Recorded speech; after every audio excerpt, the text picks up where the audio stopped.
ng bayan, maasahan anumang panahon.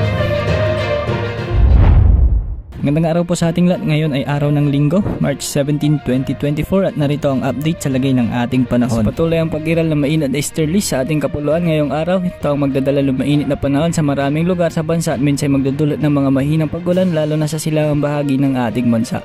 Samantala ang northeast monsoon ay nakakapekto na lamang sa extreme northern Luzon at siyang magdadala ng maulap na kalangitan sa may Batanes at Babuyan Islands.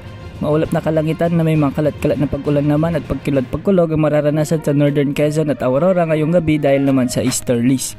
Sa Luzon, magiging maulap ang kalangitan na may mga mahinang pag-ulan mararanasan sa Batanes at Cagayan habang bahagyang maulap hanggang sa maulap ng papawirin na may mga pulo-pulo mahinang pag-ulan na inaasahan sa Isabela, Nueva Vizcaya, Quirino, Abra, Benguet, Mountain Province, Ifugao, Kalinga, Apayao, Ilocos Norte, Ilocos Sur, La Union at Pangasinan.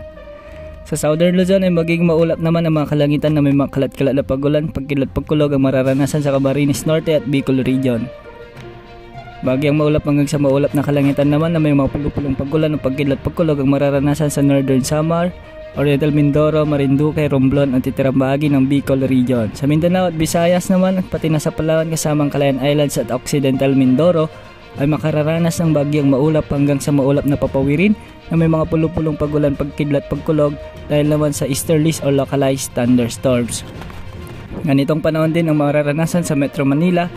Ngayong araw, posibleng pumalo sa 42 degrees Celsius ang heat index sa Cotabato City at 41 degrees Celsius naman sa Aborlan, Palawan at Birac, Catanduanes. Samantalang 40 degrees Celsius naman sa Dagupan City, Pangasinan, San Jose, Occidental Mindoro at Dumangas, Iloilo. Sa ngayon, mababa naman ang posibilidad na magkaroon ng sama ng panahon gaya ng LPA o bagyo sa loob ng 3-5 araw kaya saan na magiging marawang panahon hanggang sa araw ng Linggo. Sa ngayon, malaya rin makapamalaot ang mga kababayan nating mga isda dahil wala ring nakatas na gale warning sa mga karagatang sakop ng ating bansa. Ito pa weather update ng bayan, maasahan namang panahon.